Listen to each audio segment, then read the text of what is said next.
5.5 लाख अशा महिला आहेत ज्या 65 वयोगटाच्या पुढे गेलेल्या आहेत, जे वयाचं निकष आहे तर त्यामध्ये असतील.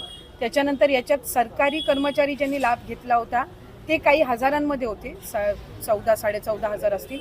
त्यांच्याकडून वसुली जी आहे ही गेल्या 8 महिन्यापासूनच सुरू आहे, त्याच्यामुळे ते याच्यामध्ये आहेत. तर अशा पद्धतीनं काही नमो शेतकरीचे आहेत, जे नमो शेतकरीचाही लाभ घेत होते, याचाही घेत होते.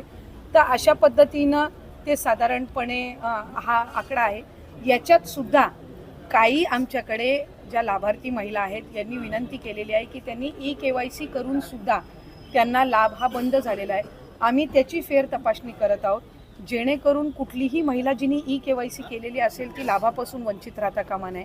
त्याच्यामुळे राज्याचे मुख्यमंत्री देवेंद्र फडणवीस साहेब, एकनाथजी शिंदे साहेब, आदरणीय सुनेत्रा काकी असतील, मंत्रिमंडळ असेल, यांच्या याच्यानी आपण ती ज्यांनी KYC केलेली आहे पण त्यांचा कदाचित काही कारणास्तव टेक्निकल अडचणीमुळे लाभ बंद झाला असेल ती आम्ही करतोय.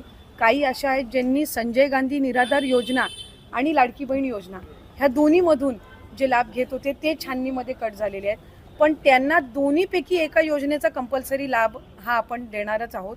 त्याच्यामुळे जे अशा बाय डिफॉल्ट दोन्हीकडे लाभ घेत होते आणि दोन्हीकडनं त्यांची नावं कट झालेली आहेत, त्यांना दोन्हीपैकी एका योजनेमध्येच तरी 100% त्याचा शासकीय ह्या योजनांचा लाभ हा मिळणार आहे. काही RTOच्या संदर्भामध्ये तक्रारी केलेल्या आहेत. यातल्या 80 लाखामधल्या जवळपास 3-3.25 लाख हे RTOचे आहेत, ज्यांचे वाहनं आहेत पण ते लाभ घेत होते.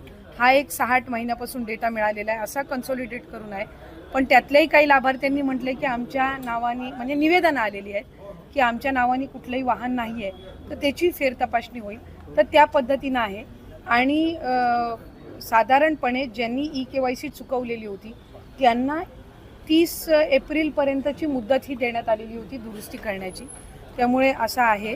आणि अजूनसुद्धा फेब्रुवारी-मार्च महिन्याचा लाभ हा आम्ही गेल्या आठवड्यापासून वितरित करायला सुरुवात केली आहे. त्यामुळे हा आकडा किती असेल म्हणजे वितरित केल्यानंतर हा 7-8 दिवसाच्या कालावधीमध्ये